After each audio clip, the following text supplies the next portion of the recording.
And the first thing we're going to do is a frittata. And a frittata is usually made with eggs, and it's an Italian omelet. And you can use all kinds of vegetables, but I particularly like using cauliflower. And this is a head of cauliflower that's very fresh. How do I know that? Because there are no brown spots on the cauliflower. That's what you look for if you don't have a garden where you can just pick it fresh. So this is about 2 pounds of cauliflower that I've cut up into just small flowerets.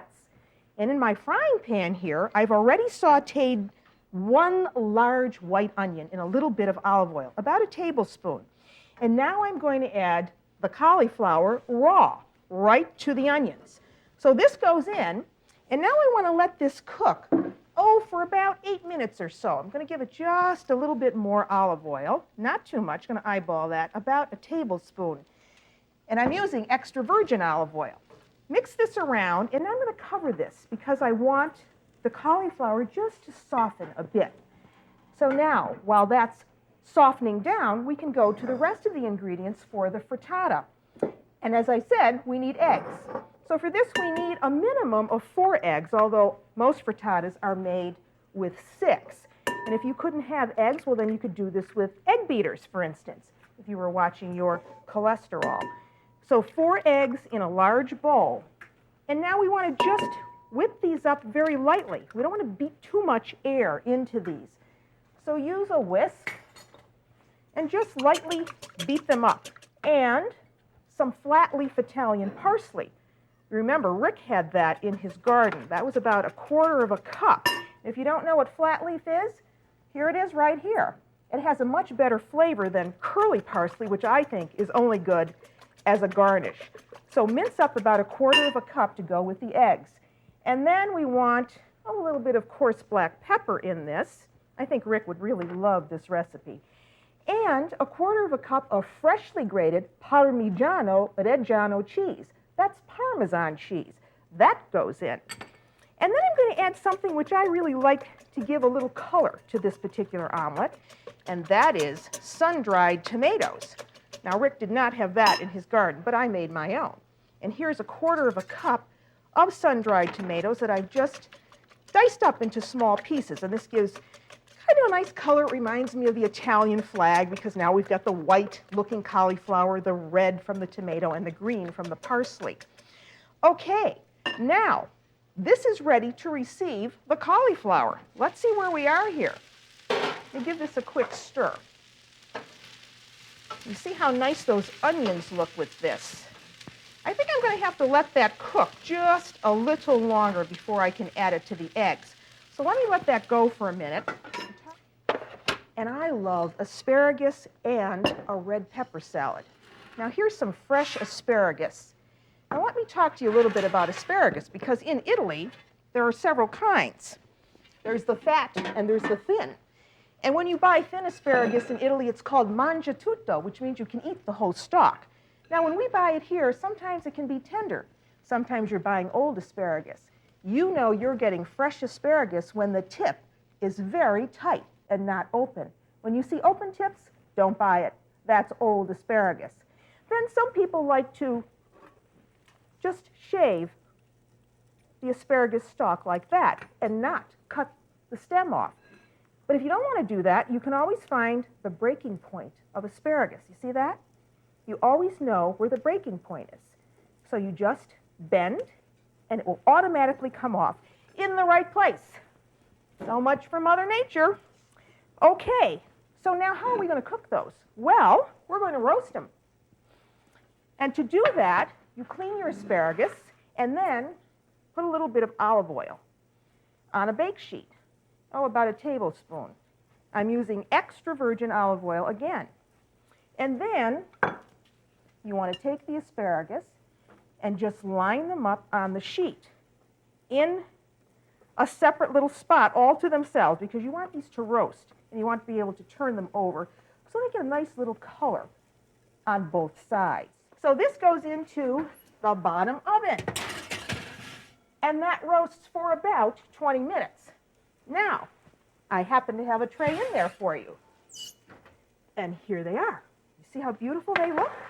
And I'm going to let those cool down now. Looking much better, but still not there. and I have to turn the heat down a little bit. Okay, but not to worry, because with that wonderful asparagus, we're also going to have red peppers. Now, red peppers are very expensive, as we all know. This is a great way to have them. I like to roast these as well. So I cut them in half, clean them out, get all the seeds out, you see, just like that. And then, again, I'm just going to put this on a bake sheet, and I'm going to put it in the oven to roast, just like this. Just like that. Let me clean this up now so I have this out of my way. And that's going to take, about 15 to 20 minutes as well to roast the peppers. And then we're going to take the skins off. So these go onto a bake sheet, into the oven, and when they're roasted, they look like this. You see? Now, you let those cool down, and then what you can do is simply pull back the skin. Then, after you do that, well, then all you want to do, wipe my hands off first, is cut them up into strips. You see? Just like this. They're very sweet tasting once they are roasted.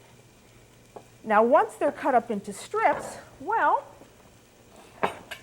you've done a whole pile of these already, so you add them to the ones that you've already done, you see? So after they're roasted like this, take them off the tray, use my fingers, and then just cut them in half, or you can leave them whole if you want to. Cut them in half, just like that, and add them to your dish. I'm going to get a few more. I want to make this look really good, so you'll eat it. Now, who wouldn't love to have this? Even children. And then, two of my favorite salad ingredients. A little bit of olive oil again, extra virgin olive oil. See how colorful this is? Looks just like the Italian flag. And a little bit of balsamic vinegar. Go over the top. You just toss. And then you marinate this. You may want to give this a little bit of salt and pepper as well. You marinate this, I would do this several hours before you're ready to eat it. Yes, that looks good. So turn that off. And now bring this over. And now, you see, I'm going to add this right to my egg mixture. So in it goes. And I want to mix this up now, but I want to save that pan because I'm going to be using that again. This all mixed up real well. You see how nice and brown my onions got. Make sure that the cauliflower is well coated with the egg mixture. And now comes the hard part. I saved the best for last. You have to now put this back into the pan. So let me turn that on again and add some oil. Now, in some places of Italy, they use butter and oil. I'm only using extra virgin olive oil today. Make sure that the bottom of the pan is well coated with the olive oil. Not too much oil, but just a nice thin layer over the bottom. You don't want the frittata to stick. Then, make sure that that is hot and sizzling before you put this in, because you want to make sure that you're going to be able to get this out, because we have to do the Hail Mary flip to get it out.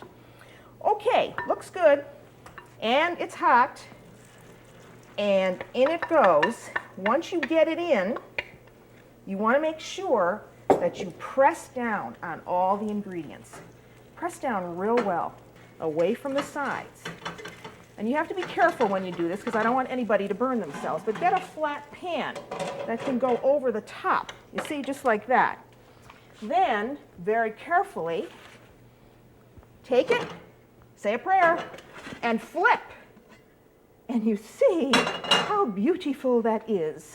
And now what you need to do is add a little bit more oil to the bottom of the pan. Don't worry about those little scrapings that are in there. Gives a little characteristic look to the frittata. Then take it, just like that, and then, very gingerly, you get this right back into the pan, pushing everything down so it's all even. And there you have it.